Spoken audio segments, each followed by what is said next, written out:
I thought I was living a quiet, faithful life, until a church letter from another state called my wife someone else's bride and thanked her for our money.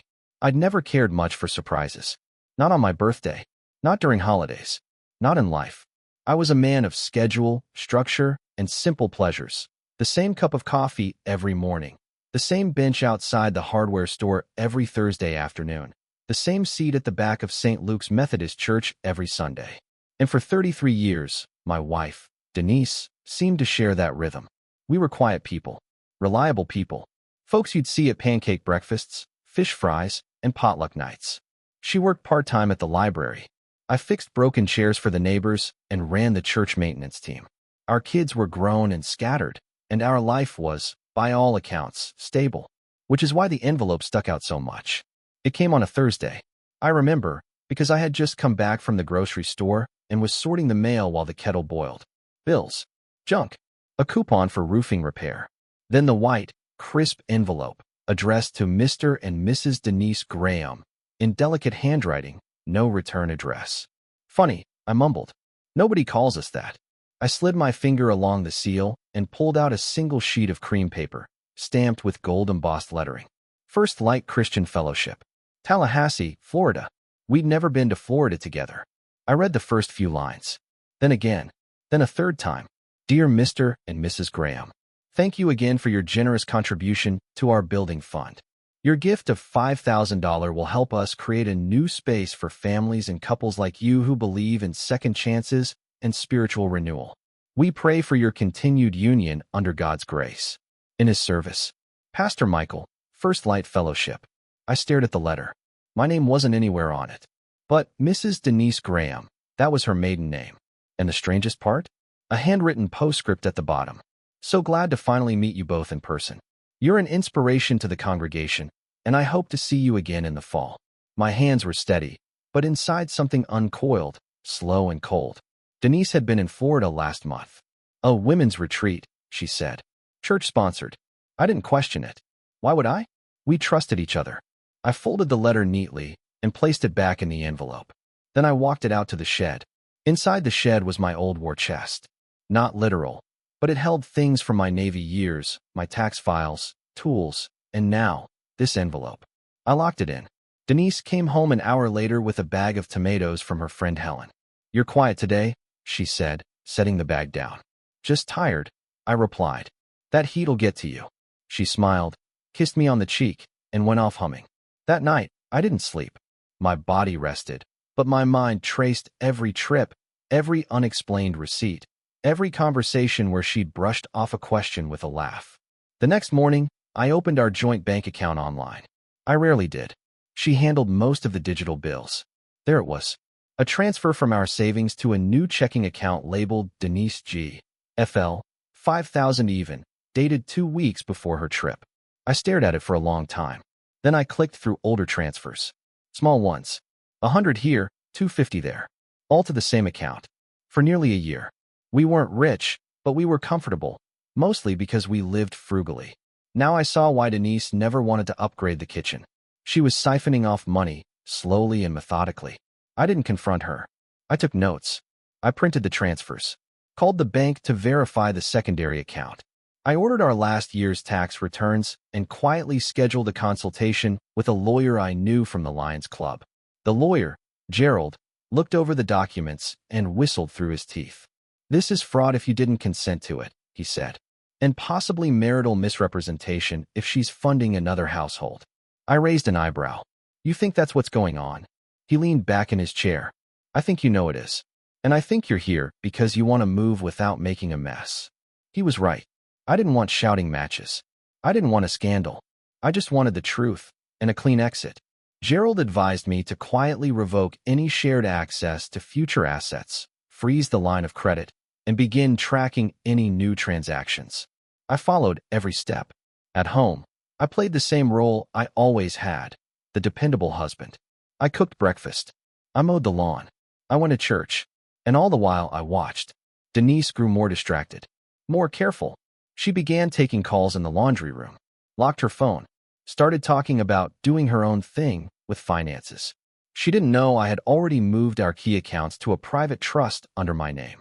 3 weeks later, she announced another retreat, this time to co-facilitate a couple's weekend in Florida. I nodded, wished her a good trip, and smiled.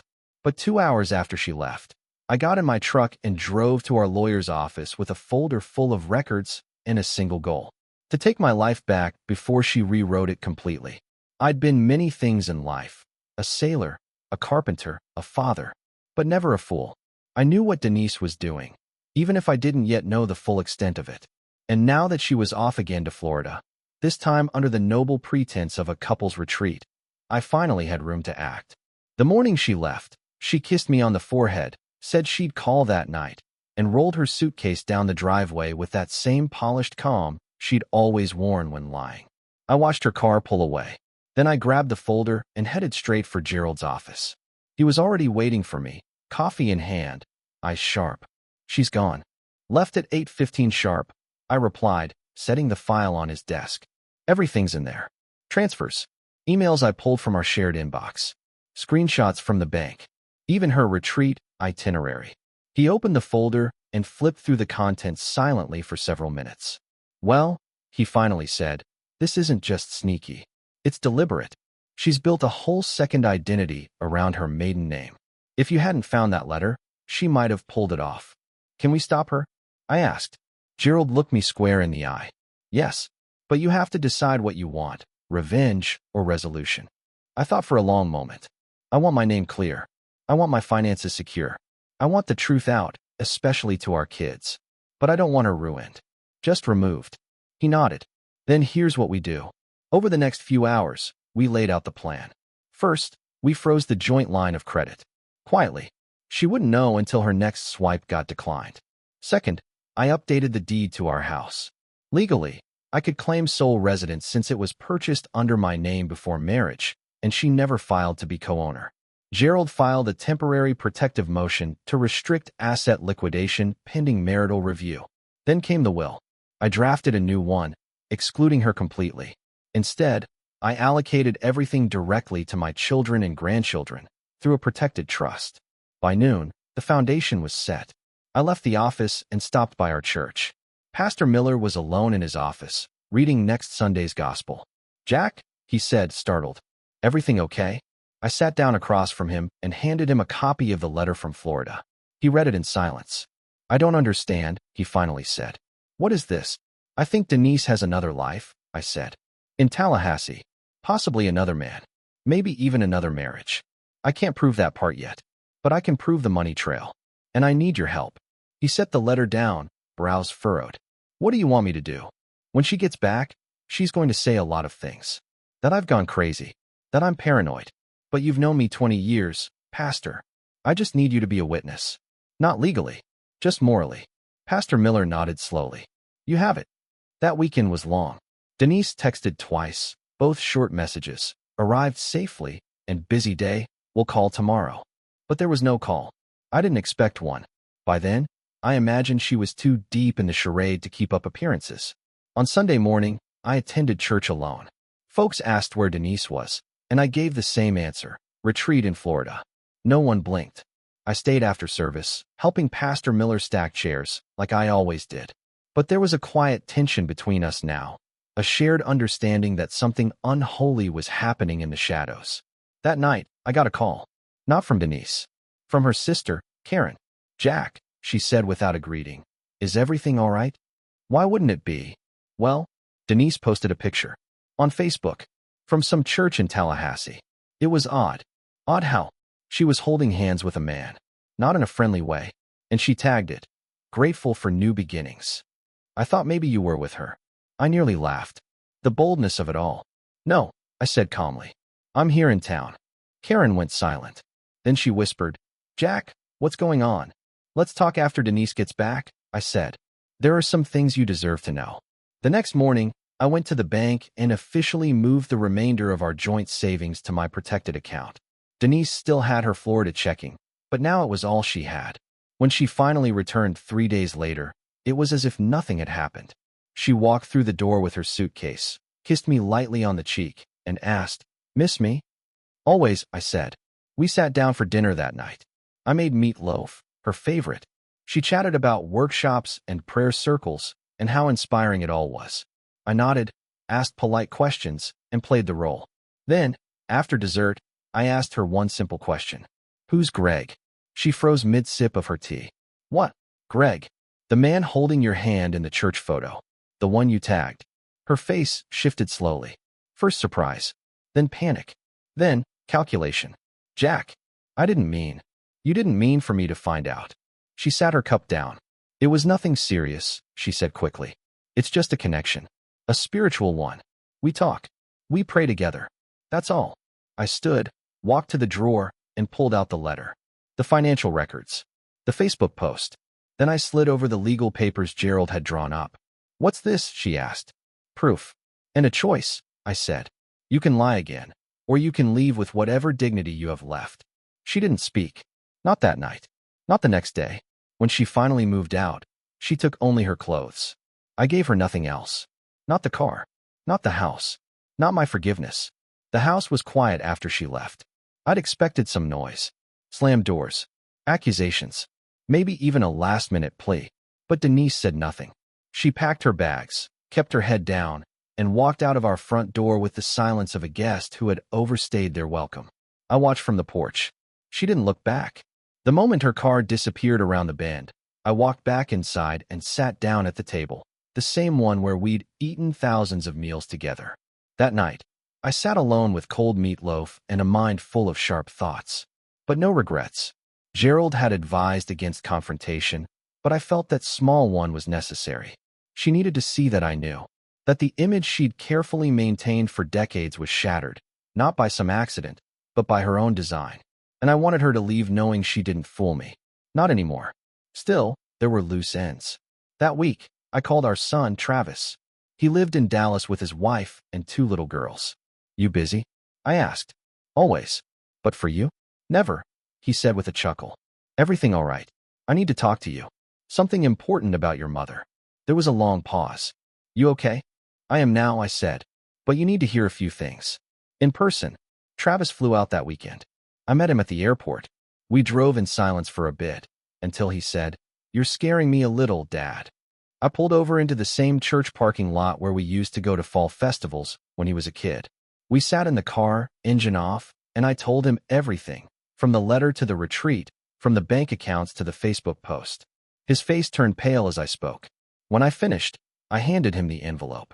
He read it slowly, then handed it back with trembling fingers. I don't even know what to say, he muttered. You don't have to say anything. Does Mom know I know?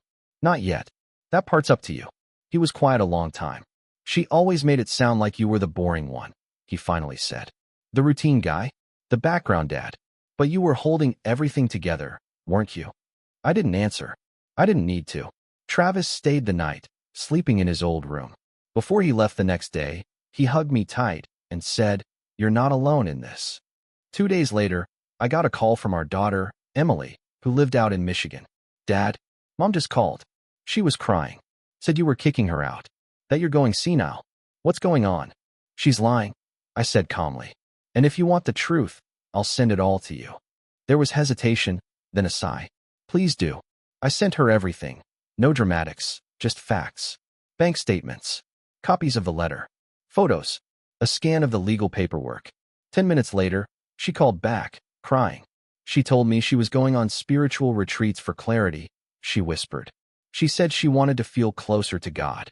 She wanted a new life, I said. Just not with me. I told Emily the same thing I told Travis. I wasn't asking them to choose sides. I wasn't trying to turn them against their mother. I just didn't want them to be deceived. She promised she'd call me again soon. I didn't expect them to cut ties with their mother, and they didn't. But they were different after that. Quieter with her. More cautious. The illusion was gone. And that was enough for me. Weeks passed. Denise didn't come back. She moved to a rental apartment in Tallahassee. I learned that from a neighbor's daughter who followed her on Facebook. It wasn't much. A second-story walk-up in a bland suburban complex with beige carpets and cracked blinds. The kind of place you land in when you're not really welcome anywhere else. She tried, briefly, to paint me as the villain. Posted things online about emotional abandonment, about being discarded after decades of loyalty. But the story didn't stick. Too many people had seen the letter or heard from the kids, and the few who still clung to her version of things didn't bother me. Let them believe what they want. The truth didn't need everyone to recognize it. I kept busy, started volunteering more, helped repaint the church fence, taught a woodworking class at the community center, even took up chess again at the VFW hall. I felt lighter, strangely, as if I'd been living under something heavy for years and only just now noticed the weight was gone. But I didn't rush to date. People asked.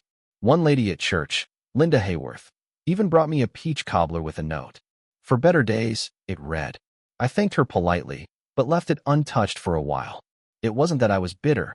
I just needed to feel whole again before I shared anything with anyone new.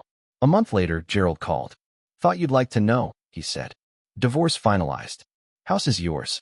Retirement funds locked down. And as for her attempted transfer of the annuity account, reversed. Judge ruled in your favor. Thank you, I said, voice calm but certain. She's not doing so well, I heard, he added carefully. I know. You want to do anything about it? I shook my head, even though he couldn't see. She made her choices, I said, and now she's living in them. A few months after the dust settled, a letter came in the mail. Handwritten. No return address. The handwriting was familiar, Denise's, though sloppier than I remembered, as if she was writing quickly or with a shaking hand. Inside was a short note. Jack, I know I made mistakes. I just wanted you to know I'm sorry. Not for everything. Some things I still believe were right, but for the hurt I caused you. I never thought you'd react the way you did. You were always so steady. I figured you'd just accept it. I didn't plan it this way. I didn't expect to end up alone. D. No apology for the affair. No mention of Greg. Not a word about the kids. Just a letter written from a woman who finally realized she'd miscalculated. I folded it up and put it in the drawer. Not to revisit. Just to store away like the other pieces of a life I no longer belonged to. The quiet was different now. Not lonely, peaceful. I noticed things I hadn't in years. The sound of the wind through the pine trees out back, the way morning light hit the kitchen window, the faint creak in the floorboard near the guest room. My home was mine again. One day at the grocery store, I ran into Tom Jenkins, an old friend from the Rotary Club. He hadn't heard the full story, just whispers. Is it true, he asked. She was leading a second life? I nodded. True enough. He whistled low. Well, I'll be. And here I thought you two were the steady ones. We were, I said. Until we weren't. He shook his head. You ever think about dating again? I gave the same answer I always did. Not really. But that night, I thought about Linda's cobbler again. It was still in the freezer, untouched. I thawed it, heated up a slice, and sat down at the table. Not as a gesture to anyone else, just to myself. A quiet acknowledgement that healing wasn't always loud or dramatic. Sometimes it came in moments like that, one spoonful at a time. Weeks passed, then months. Emily brought the grandkids down for a weekend. We went to the park, fed ducks, and made grilled cheese sandwiches on the stovetop. The kids ran through the house like joy on legs, shouting and laughing and jumping on the furniture Denise once insisted stay spotless. It felt alive again. Dad, Emily said on the last night of the visit, you're different. How so? Lighter. Happier. Even after everything. I smiled. Sometimes losing what you thought you needed is how you find what you really value. She looked around the room. Do you ever miss her? I paused. I miss who I thought she was, not who she turned out to be. She nodded and said nothing more. 2 weeks later, Travis called me with news. Thought you should know, he said. Mom filed to legally change her name. Back to her maiden name. I blinked. Really? Yeah. Guess she wants to wipe the slate. She already did that, I said quietly. Still, it struck me. A name is a strange thing. You carry it through decades. You sign it on checks, on birthday cards, on marriage licenses and hospital forms. And then one day, it's gone, just like that. She wasn't Denise Allen anymore. And I wasn't her husband. I wasn't angry. Just final. Later that week, I was at the hardware store, picking up a new chain for the back gate, when I saw Gerald again. He was picking up paint. We chatted briefly before he handed me an envelope. What's this? I asked. From my wife, he said. Linda. I raised an eyebrow. She's not pushing anything, he clarified quickly. Just an invitation. When I got home, I opened it. A handwritten note. Warm, simple. Jack, if you ever feel like company, I'd love to share a cup of coffee sometime. No pressure. Just a neighbor offering some conversation. It was signed, Linda Hayworth. I sat with the note for a while. Eventually, I called and thanked her. We met the next morning at the diner on Maple Street. Nothing serious. Just two people sharing a meal and stories about grandkids. No talk of the past. No mention of Denise. Just laughter and the smell of coffee and blueberry pancakes. And for the first time in a long while, I didn't feel like someone who'd been left behind. I felt like someone who'd come through the storm, steady and whole. And I realized that was the real ending to the story. Not the scandal. Not the betrayal. Not even the letter from that church in Florida. But the quiet after. The peace of knowing I hadn't broken. That I hadn't lost myself, even when everything else fell apart. That night, I sat on the porch, the cool air brushing across my arms, and I thought to myself, sometimes people reveal who they truly are when they think you're not looking. But if you keep your eyes open and your heart steady, you'll see them in time, and you'll know exactly what to do.